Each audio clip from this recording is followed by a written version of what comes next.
going to read chapter number 14, Aqua the Water Drops from Snowflakes English class 5th।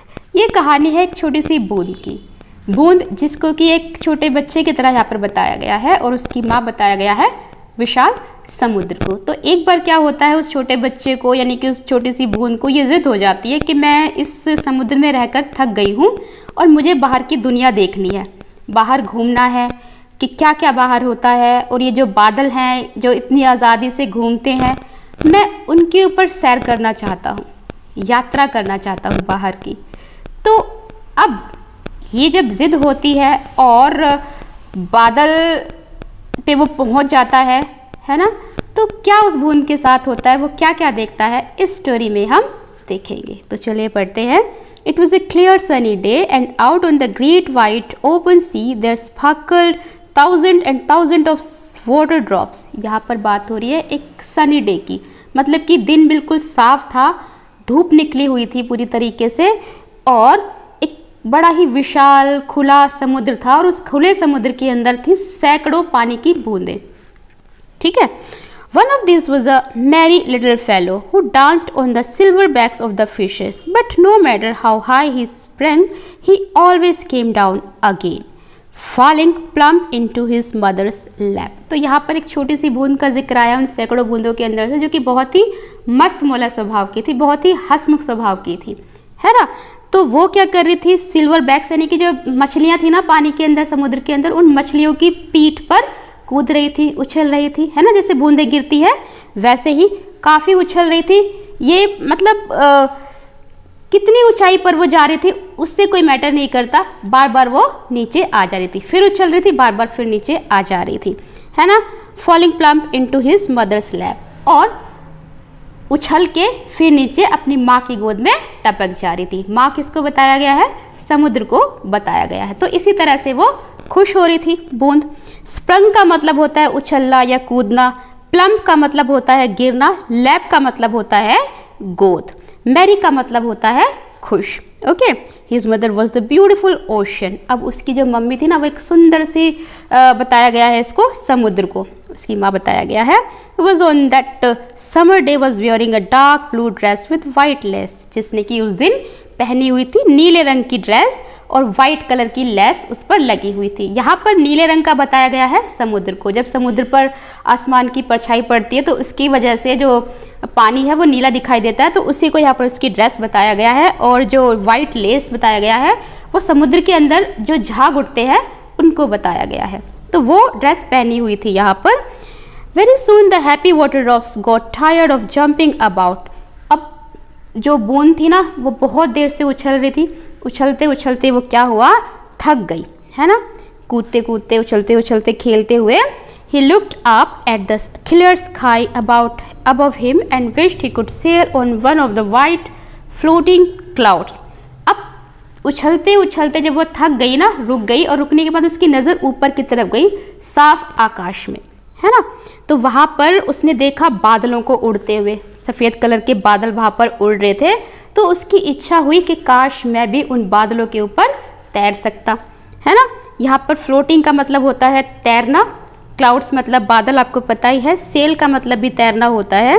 He jumped up high and back the sun to catch him. तो वो काफ़ी ऊपर उछला और उछल के उसने प्रार्थना की, गिड़गिड़ाया। बैक्ट का मतलब होता है गिड़गिड़ाना, गिड़गिड़ाई वो बूंद सन के सामने, सूरज के सामने, टू कैच हिम, कि उसको उठा ले, and take him on journey to see the earth, और उसको धरती की यात्रा कराने के लिए ले जाए। ये उसने समुद्र से प्रार्थना की। ओके। बैक्ट का मतलब गिड़गिड़ाना होता है, जर्नी का मतलब यात्रा होता है। The sun said yes and took many other drops too so that Aqua might not be lonesome on the way. तो सन ने कहा ठीक है, ओके। तो उसके साथ साथ बाकी जो बूंदें थी ना वो भी चल पड़ी, जिससे कि जो एक्वा है उसको अकेलापन महसूस ना हो। ओके। लॉन्सम का मतलब है अकेला। They all had been change into fine mist और वेपर। तो वो जो सारी की सारी बूंदें थी ना वो भाप में तब्दील हो गई। कैसे, क्या होता है जब बहुत ज़्यादा गर्मी पड़ती है तो पानी क्या होता है, भाप बन के ऊपर उठता है ना, तो वही जिक्र है यहाँ पर। ठीक है। Do you know what vapour is? क्या आप जानते हो कि भाप क्या होती है?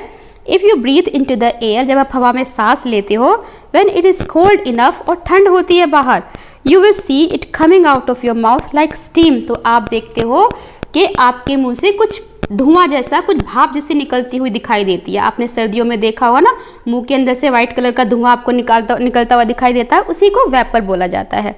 And you may also see very hot steam coming from the nose of a kettle of boiling water, और साथ ही साथ जब कभी आप केटल में या किसी चीज़ में पानी को उबालते हो तो उबालने के दौरान भी क्या होता है, उसमें से भाप निकलती हुई आपको दिखाई देती है, उसको भी वेपर ही बोला जाता है।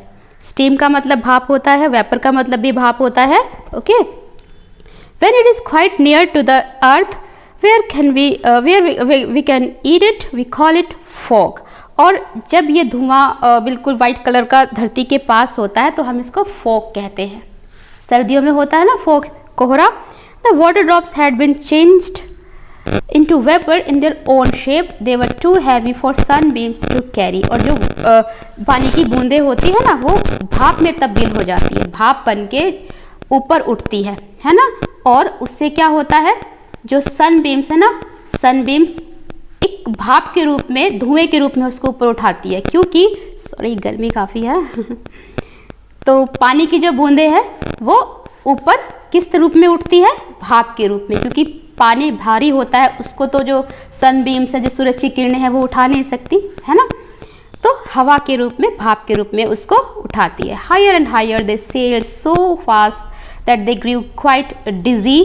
तो अब क्या होता है, जो बूंदें होती है, जैसे कि सूरज ने कहा था कि ठीक है वो उनको सैर कराएगा, तो वो भाप बना के उसको उठा लेता है, उन बूंदों को, और वो जो बूंदें होती है काफ़ी ऊपर तैरते तैरते उठती हैं, और क्या होता है कि वो, उनको ऐसा लगता है जैसे कि चक्कर आ रहे हो। डिजी का मतलब होता है चक्कर आना, है ना, और चक्कर आना कह सकते हैं, या अचंभे में होना कि हम इतने ऊंचे पे आ गए अपने समुद्र से बाहर निकल कर, तो उसका थोड़ा अचंभा सा भी होता है, अचंभा भी ले सकते हो, चक्कर आना भी इसका मतलब आप ले सकते हो।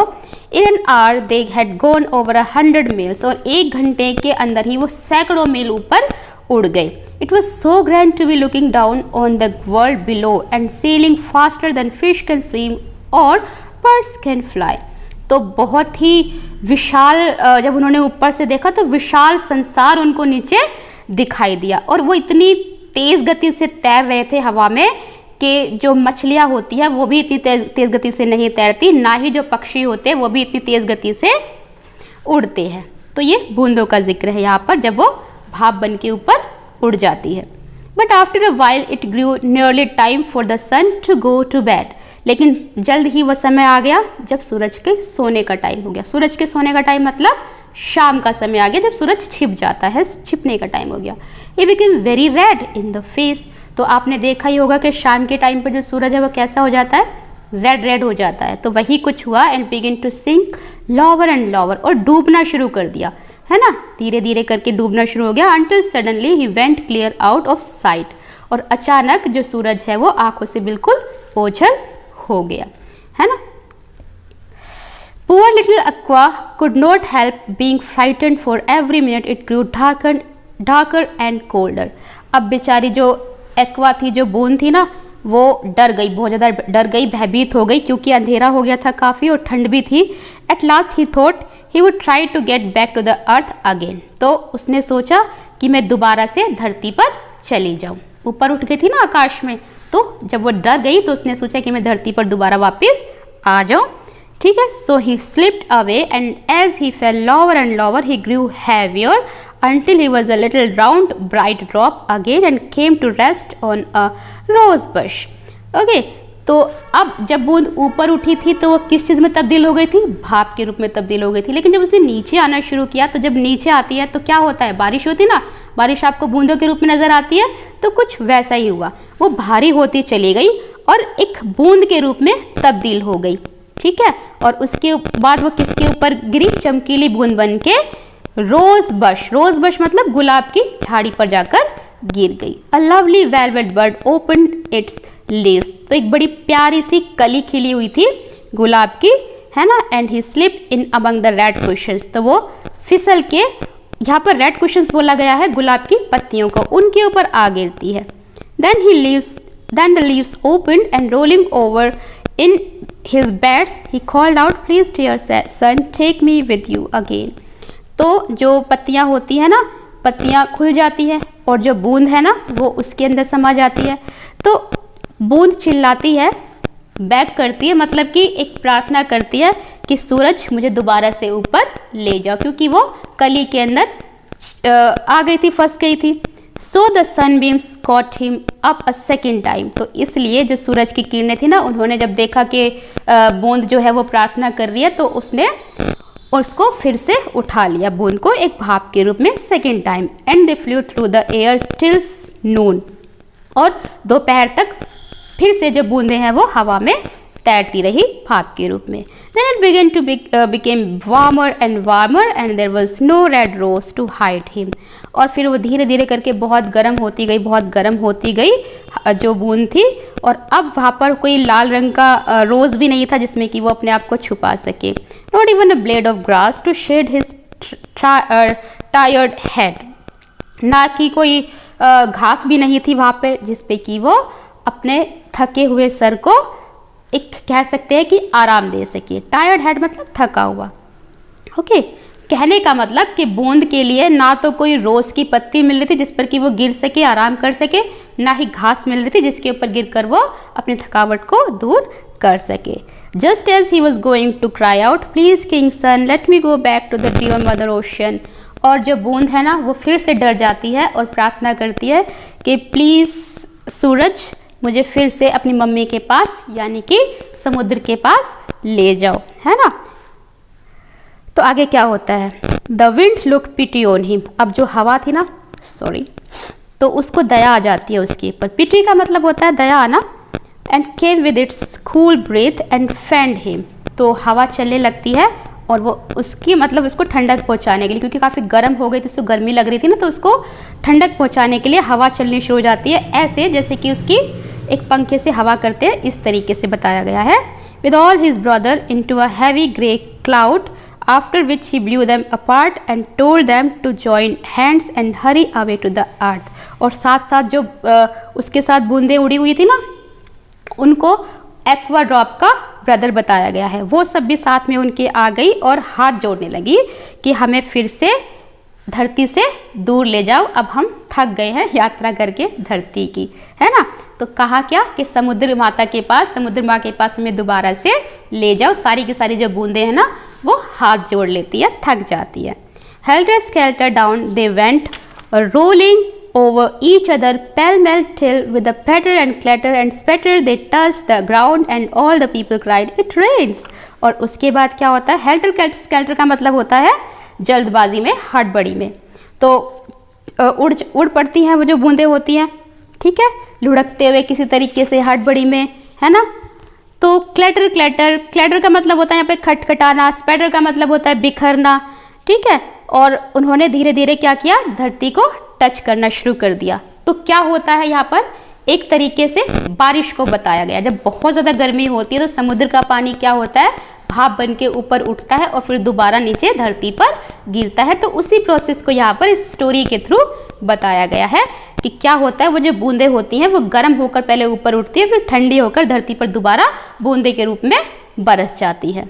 सम of the drops fell on a mountain side. कुछ बूंदें जो होती हैं वो पहाड़ी पर गिरती है। एक्वा अमंग दैम, अब उनमें से एक्वा भी एक था। And down the Rocky Cliff the rain leading the way of his brother. तो अब जो एक्वा होती है वो भी उन बूंदों में से होती है। तो पथरीली पहाड़ियाँ जो होती है उनके ऊपर गिरती है ना। साथ ही साथ जो उसके भाई यानी कि जो और बूंदें उसके साथ उड़ी थी वो भी थी उनके साथ। And soon together they plunged into mountain stream, और जल्द ही वो कूद पड़े माउंटेन से निकलने वाली एक नदी की धारा में। कुल मिलाकर जो बूंदें थी सारी की सारी वो एक समुद्र की धारा में मिल जाती है। पानी एक बारिश की बूंदों के रूप में यहाँ पर बताया गया। बारिश का पानी नदियों में, नदी नालों में गिरता है ना, मिल जाता है, वैसे उसको बताया गया है। प्लंक्ड का मतलब होता है कूद पड़ना, ओके। स्ट्रीम का मतलब होता है नदी की धारा। Which came foaming and dashing along leaping over rocks and rushing down the hillside till in the valley below they heard a strange gushing sound। leaping का मतलब होता है उछलना, strange का मतलब होता है अजीब, valley का मतलब होता है खाड़ी, हिल साइड का मतलब पहाड़ी होता है और गशिंग का मतलब होता है बहना। ओके, डैशिंग का मतलब होता है तेज गति से बहना। ओके, तो जो बूंदें थी ना वो नदी की धारा के साथ मिलकर तेज गति से बहते हुए पहाड़ी से नीचे उतर के आती है और वैली में बूंदों के रूप में बड़ी ही अजीब सा साउंड करते हुए, आवाज करते हुए गिरती है ना। जब बारिश का शोर होता है वो आप अंदाजा लगा सकते हो कैसे होता है, उसी को यहाँ पर बताया गया है।